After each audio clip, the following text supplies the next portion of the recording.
I've had a really strained relationship with the idea of dreams. If you grew up in America, you know pretty much probably exactly what I'm talking about by the title or by just the fact that, the idea of dreams has been thrown at us and kind of outlined the entirety of our childhoods.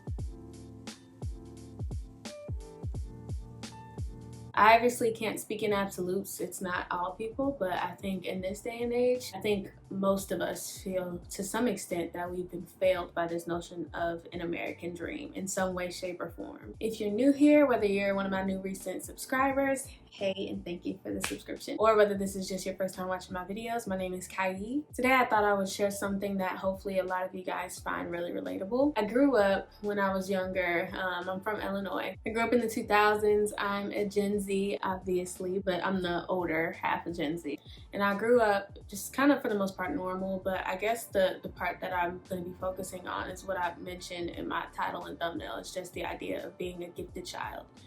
And I don't get that word from anywhere. That's not me tooting my own horn at all. I actually, I don't know if anybody else did this. I know other schools have, but my school had this thing called a gifted program, right? It's basically just an accelerator program. Like I know other schools have that, but everybody, does it by different names. My school district, it was called the gifted program, and they were the gifted kids. And so we would be supposedly learning and doing things on a faster pace, on a higher level. That's one part of, I think, my life foundation that really kind of shaped who I believed myself to be or what I believed the standard was. But obviously it's a multitude of different things. So I think also just my upbringing within my household. My parents, on this specific subject, I think they were good at pushing us while still kind of, having some grace here and there. In my household, I think my parents were really proud and they played on their strengths a lot, right? But here's where it gets tricky. I feel like the issue with this gifted child idea, and I mean, of course, so many people can struggle with the notion of, so many people have struggled with the notion of having expectations set on you that you feel like you can't meet.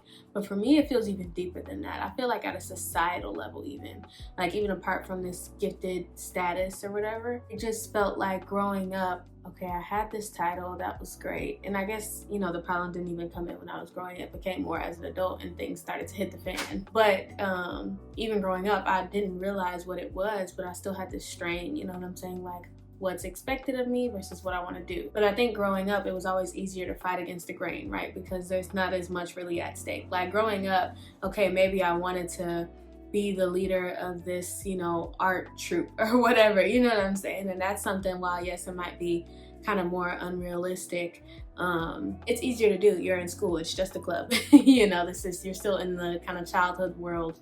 You're not really dealing with adult problems yet in adult situations. However, I got to college and I've shared about, this my adulting journey a plethora of times on this channel. I got to college and everything was good. By that time, I was running a business. I was in multiple clubs and organizations, Christian clubs.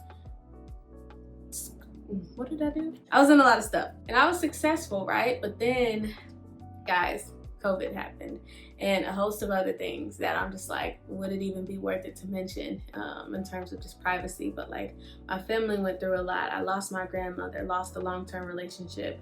We lost our house. COVID, a lot of things happened. As you can imagine, as it did for many people, my grade started to tank. And I was that person who had never gotten, I think I'd probably gotten one C throughout the duration of my childhood. Up into college, I had never failed a class, never even dared to get a D. And I'm speaking like in terms of my final grades, right? Of course, I got certain grades on assignments, that's another thing. But then junior year came, COVID happened smack dab in the middle of my college career in 2020. I came in 2018 and graduated in 2022. And guess what? Of course, my grades tanked. Now my plan was to heavy on my plan, because that's like, we all think we have plans for ourselves and clearly they don't happen. Getting into more of that later. But my plan was to graduate undergrad and go on to get my doctorate if I could immediately, if not, of course, my master's, and I majored in psychology. And it seemed like it had never really been a question as to whether I would be able to do that per se. Not that I didn't think it was just gonna come to me, that's not what I'm saying. I honestly was like mentally preparing myself for the amount of work that it was gonna take. But I knew that I had put in the work up until that point to be able to at least, try my best and probably succeed and get to where I want to go. Then that happened and it was like, hold on. For the first time, I failed classes.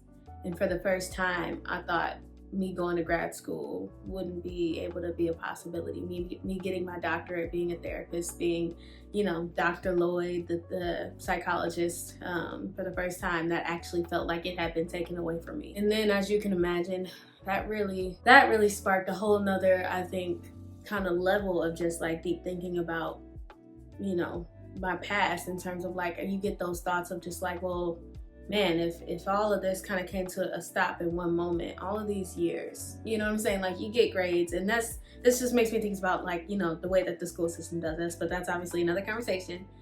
You get good grades all up until about to graduate, and then you have one bad semester, and it's like, oh, GPA down the drain. Say bye-bye to your dreams. And I don't mean to sound cynical, even though I am a little bit cynical. But when I say bye-bye to your dreams, I know that you can obviously keep going, and do what you need to do. It just might take you a bit longer, you know what I'm saying, to get to where you wanted to go.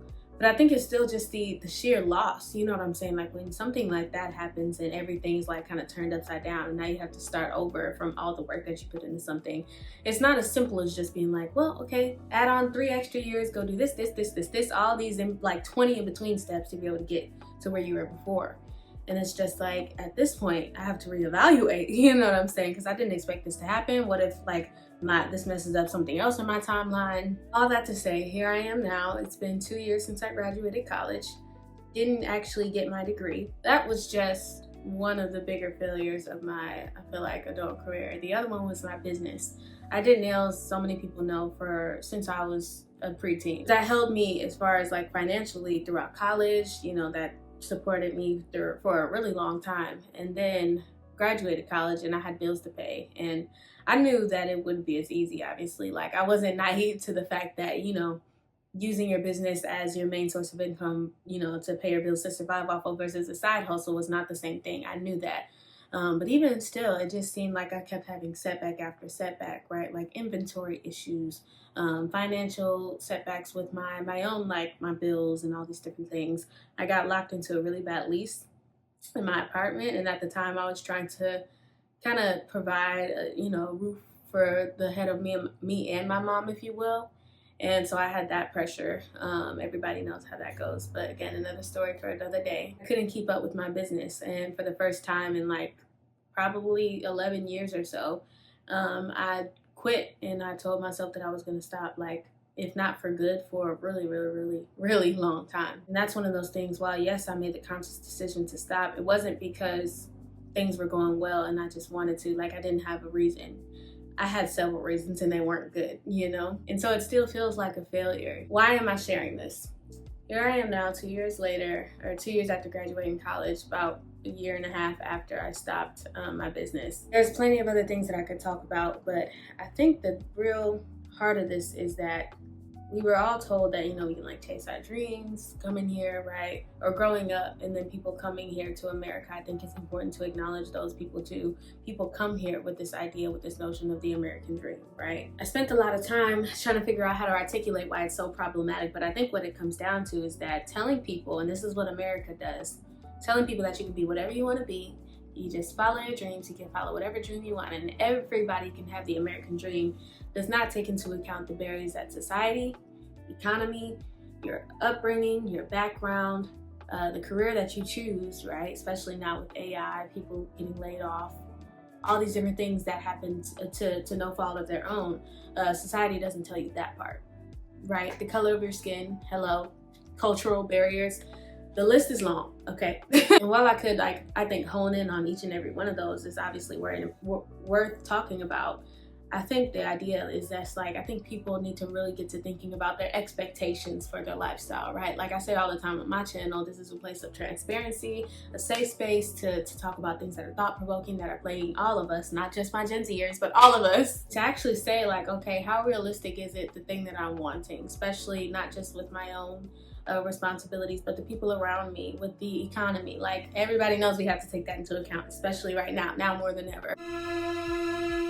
If your idea of the American dream is having a house and a family, it's like, well, the marriage market isn't that good right now, or the housing market isn't that good right now, and I'm getting older.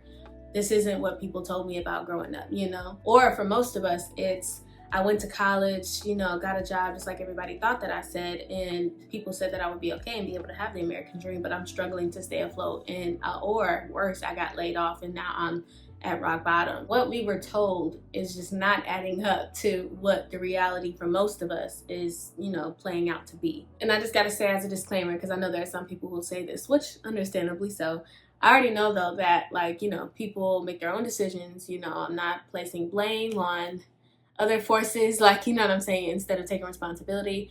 I say it all the time, actually, like when I talk about like the things that I've done, whether it be my grades or my business or just in my life, like I'm like, I made that decision, right? When I got into some financial trouble, I'm like, I made those decisions to go to this place or to get this lease or whatever. However, everything can't be explained by taking responsibility for one's own part in things. For example, I just listed several examples of things that were beyond one's control, especially when you take into account that we can only do with what we know. And so many of us weren't taught certain like rules to the game. There are plenty of people who know how to play this game, I call it, of just like making it in America. You know what I'm saying? Like they had somebody to tell them, do this, don't do that, do this, don't do that, or to somebody to do it for them, right? And then to give them the financial head start that they need so that they never had to start from zero in the first place. There, you know, there are people like that, and like that is good. You can only do with what we know, you know, and unfortunately, like that wasn't most of us. Most of us didn't know, you know, what a certain thing would do to our credit. Most of us didn't know, you know, how our money would flip for us. Most of us didn't know what companies are, you know, bad and good, what career fields would yield what successes and whatnot, you know, all of these different things, turnover rates, everything under the sun. I just think all this to say, and yes, I'm drinking out of a mug with a straw. All this to say, I think it's high time.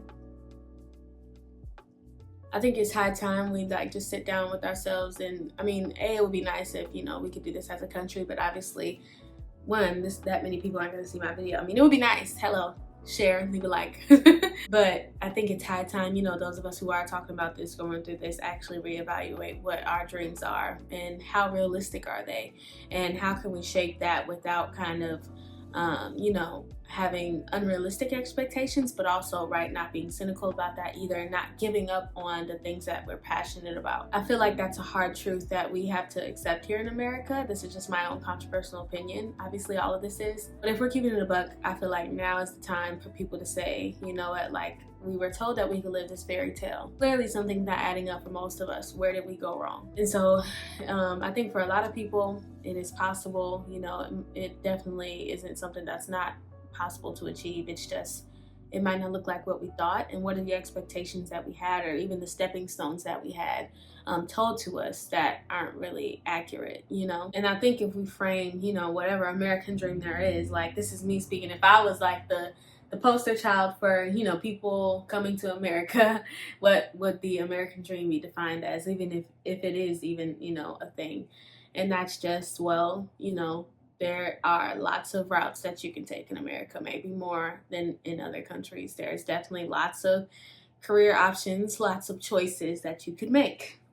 Now, it's not going to be easy to figure out which one is going to get you where you want to be. However, there are methods that you can do, right? So there are things that are just objectively smart.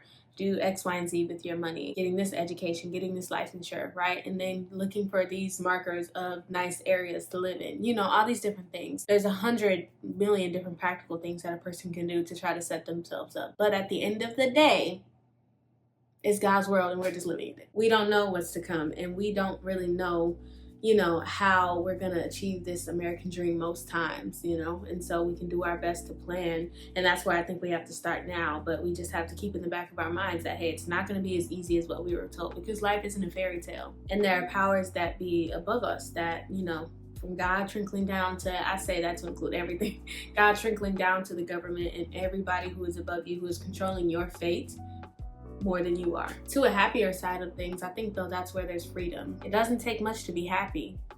I feel like that's something we all know but forget about, because it's not just a part of our lifestyle as a nation. I think people in other countries oftentimes are happier than us, and they aren't fed this notion. They know exactly what they're gonna be when they grow up. They're gonna be, you know, the guide, the shepherd. They're gonna be the caretaker of their family. They're gonna be the blacksmith, whatever it is. But they're still happy, and I think that says a lot more about what we're taught and how we see our life versus the possessions that we actually have and the credentials and all these other things that we're taught to value in America. Takeaways: reevaluate, you know, what you were taught. And while yes, there are ways that you can achieve your dreams, know that also life isn't always about that. You know, there are people who don't have dreams as fancy as we do, but are still happy. You can do that. We have the same power. As you already know, we are cultivating a community here on this channel, so I really hope that you click subscribe, leave a comment, don't be a stranger, get the discussion popping. Something new I'm trying is putting my next video in the description box, so go ahead, check that out. I will see you guys in a few days in my next one. Bye, y'all.